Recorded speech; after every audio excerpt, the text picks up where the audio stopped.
श्रीफल कुच कंचुकी लता जाल। श्रीफल, श्रीफल किसको कहते हैं? अरे यहां नारियल नहीं है श्रीफल। श्रीफलाय नमः, श्री द्रुमाय नमः। चलो ये मंत्र बता देते हैं। सोमवार को बिल्व पत्र नहीं उतारना चाहिए। पूर्णिमा और अमावास्या को भी बिल्व पत्र नहीं उतारना चाहिए। और सोमवार को बिल्व पत्र नहीं उतारना चाहिए। और बिल्व पत्र के निकट जब जावे तो बिल्व पत्र को जूता चप्पल पहनकर बिल्व पत्र का स्मरण नहीं, स्पर्श नहीं करना चाहिए। और बिना स्नान के बिल्व वृक्ष का स्मरण स्पर्श नहीं करना चाहिए। साक्षात भगवती महालक्ष्मी ही बिल्व वृक्ष के रूप में विराजमान है।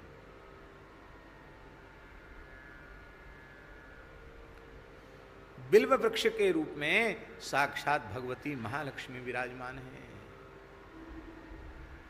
इसलिए बिल्व वृक्ष के पूजन का और बिल्व वृक्ष के स्पर्श का मंत्र है श्री फलाय नमः, श्री द्रुमाय नमः। क्या?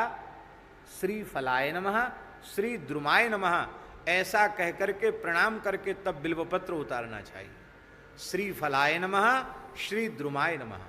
ये श्री ही द्रुम के रूप में, वृक्ष के रूप में। चलो कथा सुनाई देते हैं।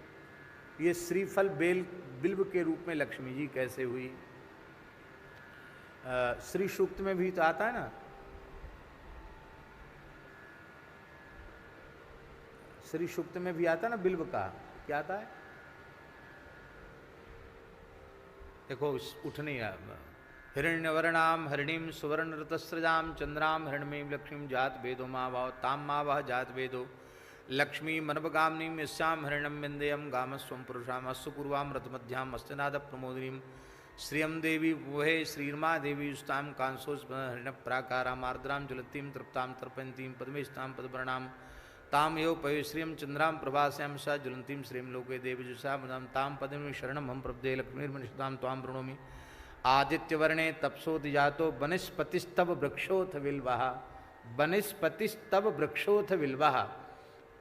वनस्पति जो वृक्ष नाम बिल्व नाम का वृक्ष है वो आपका स्वरूप है। ये वेद में लिखा है। वनस्पतिस्तव वृक्षोत विल्वा तस्य फलानि तपसा नुनंतु मायांतरायाश्च बाह्या अलक्ष्मी ही। उसके जो फल हैं हमारी अलक्ष्मी को नुदंतु, बाहर दरिद्रता का नाश करें। बेल का फल दरिद्रता का नाश करता है।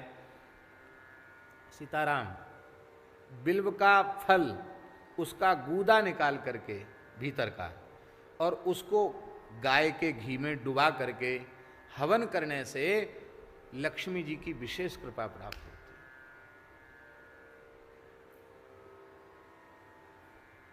रसराज जी को उपाय मिल गए पर हवन करें तब ना। तो ये विशेष। और उतना भी न हो तो लिखा है बिल्व का पत्र, क्योंकि बिल्व फल हमेशा होता नहीं, तो बिल्व पत्र को भी घी में डुबा करके आहुति देने से लक्ष्मी जी की प्रसन्नता प्राप्त होती है। वनस्पतिस्तव वृक्षोथ विल्वाहा। एक समय भगवती जगदम्बा पराम्बा जगत जननी श्री महालक्ष्मी जी ने भगवान नारायण से पूछा, प्रभु आप सदा सर्वदा मुझे प्राप्त बने रहें, मेरा आपसे कभी वियोग न हो और आपके चरणों में प्रति क्षण हमारी प्रीति बढ़ती ही चली जाए, अनुराग आपके चरणों में बढ़ता चला जाए, ऐसा कोई साधन हमें बताइए।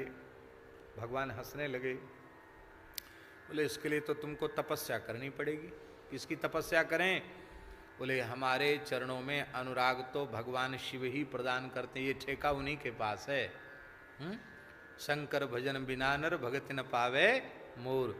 तो तुम शिव जी की उपासना करो, मेरे चरणों में प्रेम की प्राप्ति के लिए, अखंड सौभाग्य के लिए। तो लक्ष्मी जी उपासना करने लगी। उपासना करते करते करते वैसे तो वो चाहती तो कैलाश में जाके दर्शन कर लेती, पर वो दर्शन अलग है, पर तपस्या करके उपासना करके प्रसन्न करना और भगवान शिव का प्रकट होकर दर्शन देना वो एक अलग बात हुई। तो जैसे ही तपस्या करते करते उपासना करते करते बहुत समय लक्ष्मी जी को बीत गया। अब लक्ष्मी जी ने सोचा कि मैं भगवान शिव का अर्चन करूं। तो अर्चन तो रोज करती ही थी। एक दिन लक्ष्मी जी के मन में हुआ कि मैं 1000 कमल पुष्पों से भगवान शिव का अर्चन करूं, कमल पुष्प से सहस्रार्चन करूं। अब उन्होंने अर्चन आरंभ कर दिया। भोले बाबा ने लीला की। क्या लीला की? 2 कमल के पुष्प चुरा लिए। 2 कमल के पुष्प चुरा लिए। सब चोरी करते हैं, हमारे वृंदावन के ठाकुर जी को दोष नहीं लगाना चाहिए, समय आने पर सब कर लेते हैं। बोल भले ही लीला है, पर 2 कमल चुरा लिए शंकर जी ने। अब पूजन के बीच में उठना, बोलना, संकेत करना, या वो तो भगवती महालक्ष्मी संकल्प करें तो प्रकट हो जाए, पर ये अपनी शक्ति का प्रयोग करना वो भी एक दोष ही है। उपासक बन के उपासिका बन के बैठी हैं। तब उन्होंने विचार किया अब मैं क्या करूं। तब उनके मन में आया कि भगवान श्री नारायण हमारे पयोधरों को खिले हुए कमल का जो बंद जो माने अध खिला हुआ जो कमल है, उस वह उपमा हमारे पयोधरों की भगवान नारायण देते हैं, तो क्यों ना यही कमल हैं, ये कमल ही मैं अर्पित कर दूं। तो उन्होंने तत्काल अपने पयोधर ही कमल के रूप में अर्पित कर दिए। तत्काल भगवान शिव पार्वती प्रकट हो गए।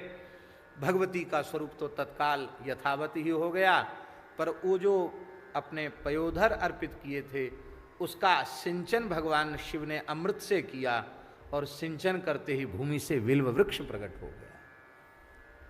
इसलिए इसको श्री द्रुम कहा गया। लक्ष्मी जी से प्रकट है ये, और इसमें ब्रह्मा जी, विष्णु भगवान, शिव जी, संपूर्ण देवी देवताओं का निवास इसमें होता है। बिल्व वृक्ष के नीचे 68 करोड़ तीर्थों का निवास होता है। बिल्व वृक्ष के नीचे बैठकर साधन करने से बहुत जल्दी मंत्र सिद्धि होती है। शंकर जी की स्थापना की जरूरत नहीं पड़ती। बिल्व वृक्ष के नीचे सहज शिव जी उसके नीचे विराजते हैं, समस्त देवता विराजते हैं।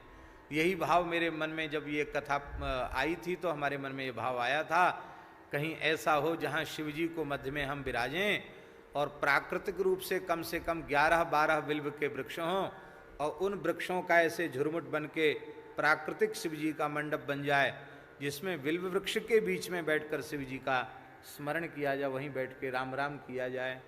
तो हमारे पुरानी गौशाला में बाबा हैं, ये कर तो रहे हैं वहाँ तैयारी। ये चबूतरा के चारों 10-12 बिल्व वृक्ष लगा करके उसकी तो कुछ दिनों में भगवान की दया से एक विलक्षण बिल्व कुंज बन जाएगी। बिल्व की बड़ी भारी महिमा है।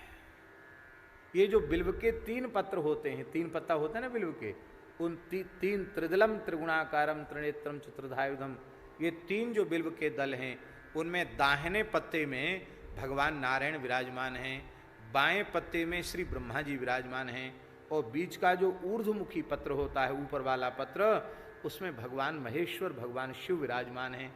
इस तरह से तीनों देवता पत्र में विराजमान है। इसलिए बिल्व वृक्ष को बिना स्नान के नहीं स्पर्श करना चाहिए, और शरीर में, सारे शरीर में तेल लगाया हुआ हो तब भी स्पर्श नहीं करना चाहिए।